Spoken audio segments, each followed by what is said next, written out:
Hey guys, it's Beth. Welcome back to my channel, and today I'm sharing with you the Christmas cards I made for myself to send out using paper from the Pine Street square pad that I'm still working on using up from the paper studio. This is one of the 3 Christmas pads I'm currently working on trying to finish off.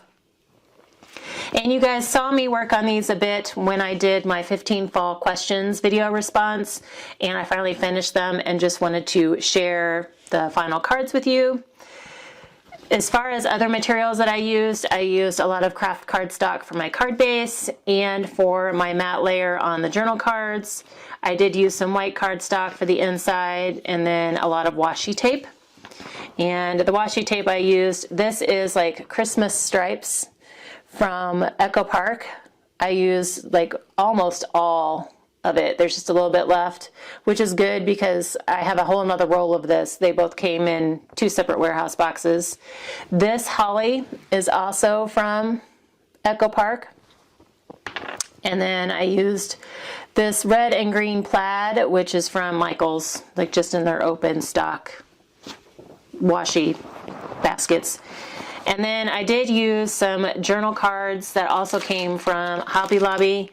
I had 2 packs of journal cards that matched the paper to this in this pad really well. And this is all I have left out of those 2 packs. It's just a handful of journal cards.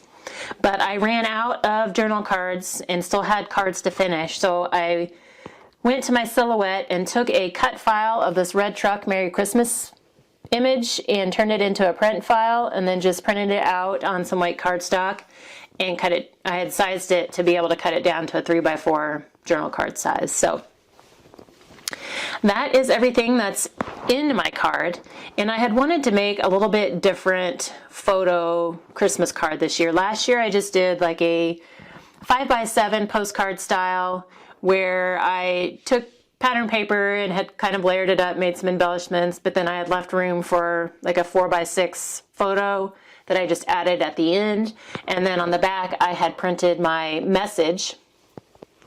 And so this year I just wanted to mix it up and do a folded card, but a little bit different fold, and kind of do a little hidden photo on the inside.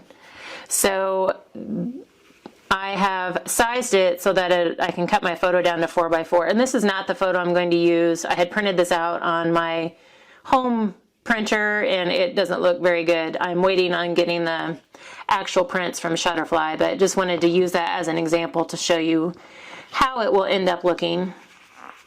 Because I wanted the inside not only to be a mat for my photo, but also to be an additional mat for my journal card here at the top. And then, like I said, a little bit of hidden photo. And then down here I can write my message. So, but the end size of this card, once it's folded, is about 5x5 square. And I'm just going to end up using a 5x7 envelope so I don't have to make square envelopes and then also pay additional postage. I have a ton of 5x7 envelopes in my stash, so I am going to use those up. But for my card base, I just took craft cardstock and cut it down into 8.5 inch by 5 inch pieces. And then I scored it here at 3.5 inches so that when it was folded, it came like almost 3/4 of the way or 2/3 of the way across the card. So this section, which is 5x5, like this inside section, I took pattern paper and cut it down to 4 7/8 by 4 7/8, just so it left a little bit of craft border around the edge, just because I always like to see the border. It's like an additional matte layer for me.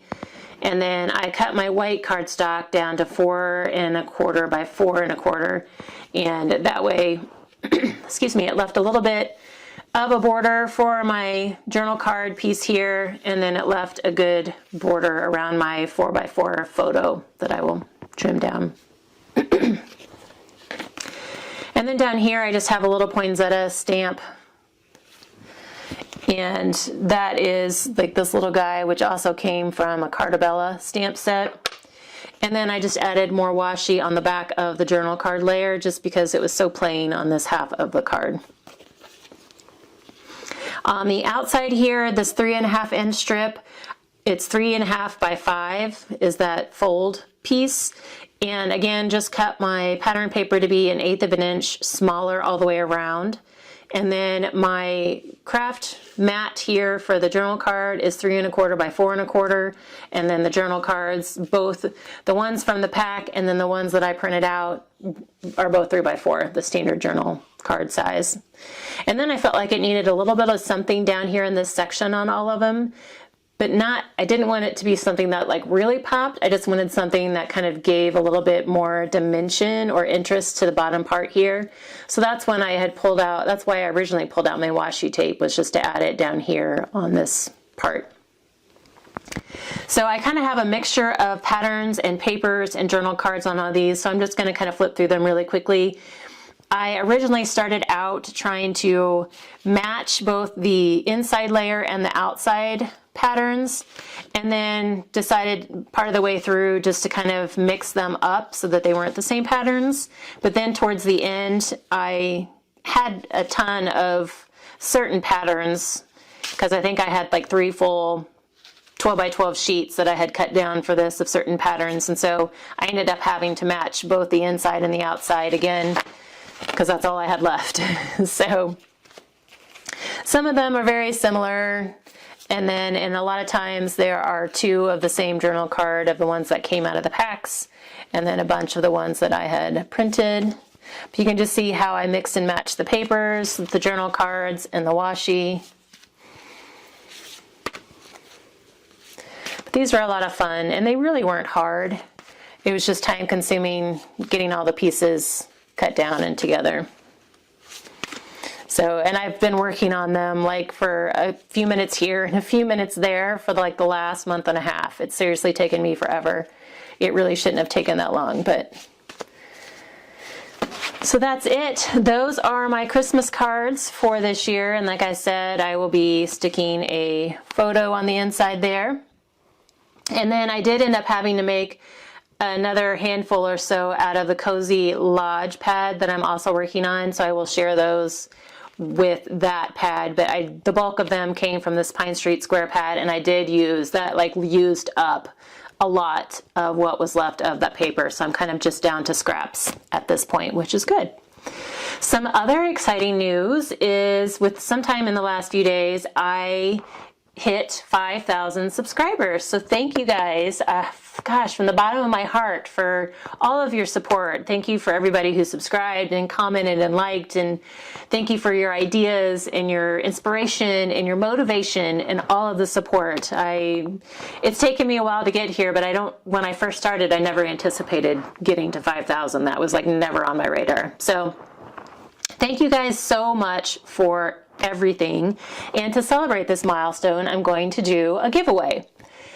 So when I hit 3,500 subscribers, I was going to give away an e-gift card, and the person who won never responded. So rather than doing a redraw, I just decided to save it. And so for 5,000, I'm going to give away 2 $25 e-gift cards, and it will be your choice between scrapbook.com or Amazon.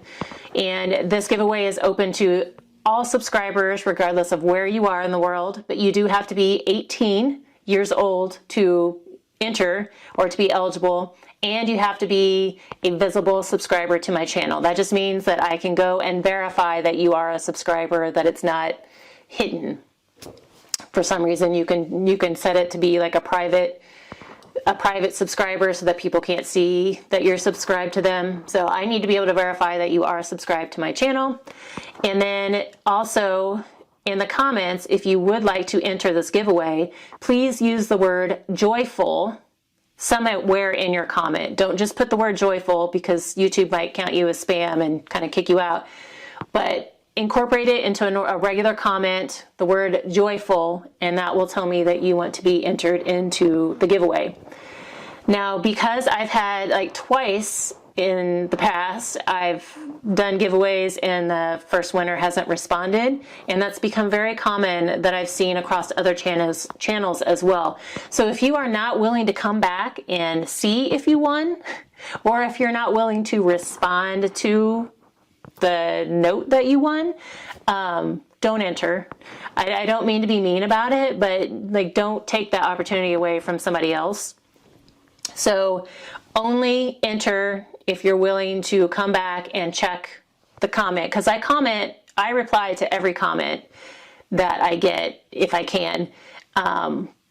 But so, you know, you may see a comment on the video, but please check for the replies just to see if you won. And I will also come back next week and do an announcement video. But today is December 3rd. This giveaway will be open until midnight Eastern time in the US on December 10th. So that's 1 week, that's 7 days. And like I said, I will do a video announcing the winner, but then I'm also going to come back to this video and reply again on the comment of the winners, because there's going to be 2. So again, it's 2 $25 gift certificates to either Amazon or scrapbook.com. It's your choice depending on where you are in the world and what can get shipped to you. But gosh, thank you guys from the bottom of my heart for everything. This has been a lot of fun for me. It's been a huge growth opportunity for me. And I say this all the time, but this channel wouldn't be what it is without all of you. So thank you, thank you. And I thank you for your time today. I hope you guys are having a wonderful holiday season so far and that you're having a very crafty week.